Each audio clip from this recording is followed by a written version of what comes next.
Boa tarde, pessoal. Quem fala é o professor Sérgio Vaz, sou professor do curso intensivo de Direito Consumidor e quero dar as boas-vindas a todos ao nosso curso intensivo de Direito Consumidor em módulo EAD, todo ele na plataforma Blackboard. Nossas aulas vão do dia 22/7 ao dia 31/7, inclusive com aulas nesse sábado, ok? Nessa sequência de slides, nós vamos tratar sobre um resumo histórico do direito consumidor, a parte introdutória do nosso curso. Vamos lá então, o que está dizendo esse slide aí? A proteção do consumidor remonta à Idade Antiga. Claro, a própria relação comercial do homem com o homem remonta à Idade Antiga também. Então, essas relações comerciais de compra e venda, de prestação de serviços, são todas desde o início dos tempos, desde que o homem se reuniu em sociedade, se reuniu em pequenas comunidades, em pequenos clãs.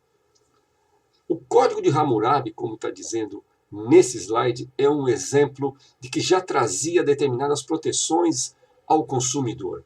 Alguns artigos diziam que aquele construtor de casa, se a casa viesse a ruir, ele teria que ou reconstruir a casa novamente, ou então ele pagaria com a vida, se a casa viesse a ruir. Essa é uma proteção de uma relação comercial.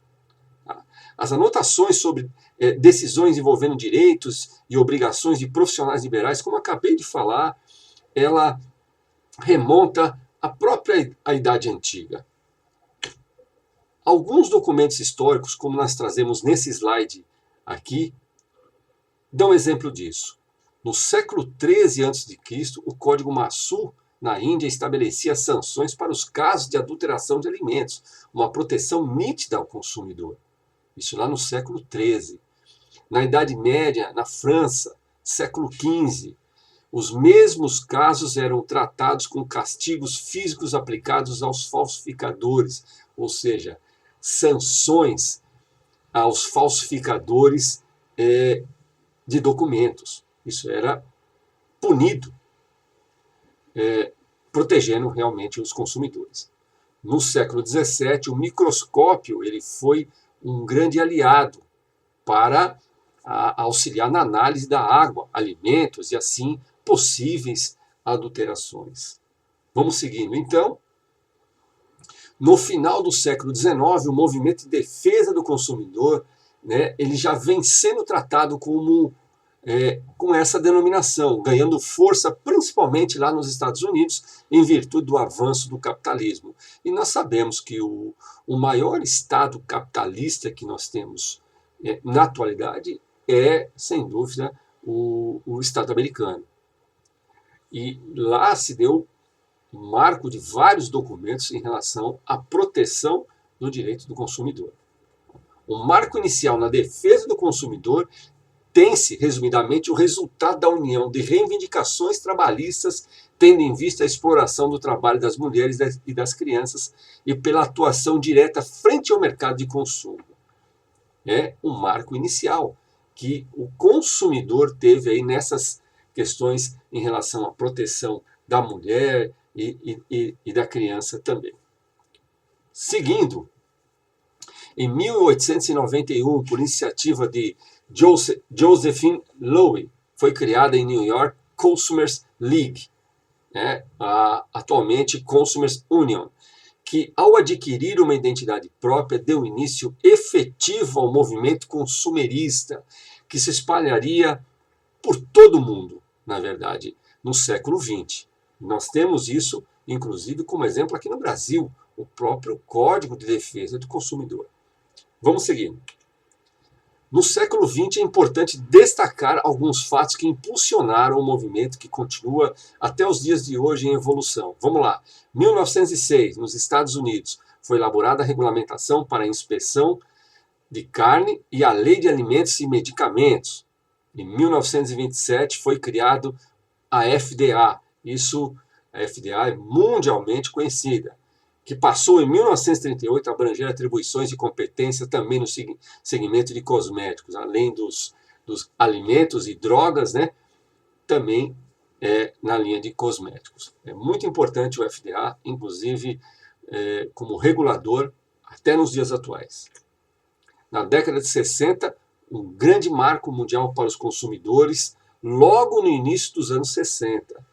Tá? E o que trazia isso? Né?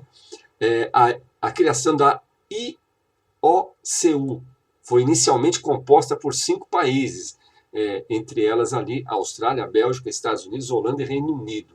O Brasil ele veio participar um pouco mais adiante da IOCU, ok? Vamos lá. Por meio dos, claro, né? Por meio dos órgãos do PROCON e do IDEC, né? Vamos lá. Seguindo, próximo slide. 1964, nos Estados Unidos, a Esther Peterson foi designada como assistente do presidente Lyndon Johnson para assuntos dos consumidores. Vocês vejam que já está se criando um determinado gabinete para que se cuidar, obviamente, dessa relação de consumo entre o consumidor e o fornecedor. Vamos lá. Seguindo. 1965 foi criado na Malásia a primeira organização de consumidores em países em desenvolvimento. Importante marco também, vendo que essa relação de proteção do consumidor acaba atingindo por todo o planeta. Na década de 70, um pouco mais perto, os países menos industrializados passam a receber um volume grande de informações sobre legislação, movimentos, associações de consumidores, em virtude do avanço tecnológico e já aí surgindo o fenômeno, né, da tecnologia, da informação e a globalização. Já se tem um início, um movimento um pouco mais de acesso a essas informações. 1985, a Assembleia Geral das Organizações das Nações Unidas adotou a Resolução 39/248, que estabeleceu diretrizes para a proteção do consumidor. A própria Organização das Nações Unidas também voltada a esses assuntos em relação à proteção dos consumidores. Importante. Nos anos 90, demonstra a importância da defesa do consumidor em função, né, das grandes transformações econômicas e tecnológicas. Aí sim, a globalização. A globalização trouxe uma linguagem única de proteção aos consumidores.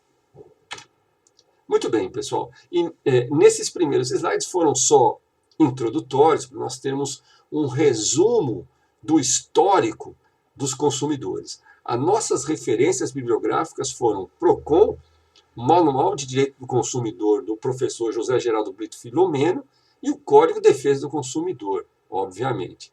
Portanto, eu quero aqui agradecer a participação de todos, eu quero aqui invocar a participação de todos nesse curso de Direito do Consumidor em modo digital aqui na plataforma Blackbird. Todas as aulas nós teremos vídeos explicativos e também a aula na web conference diretamente aqui com o professor Sérgio Vaz. Obrigado pela participação e aguardo vocês amanhã.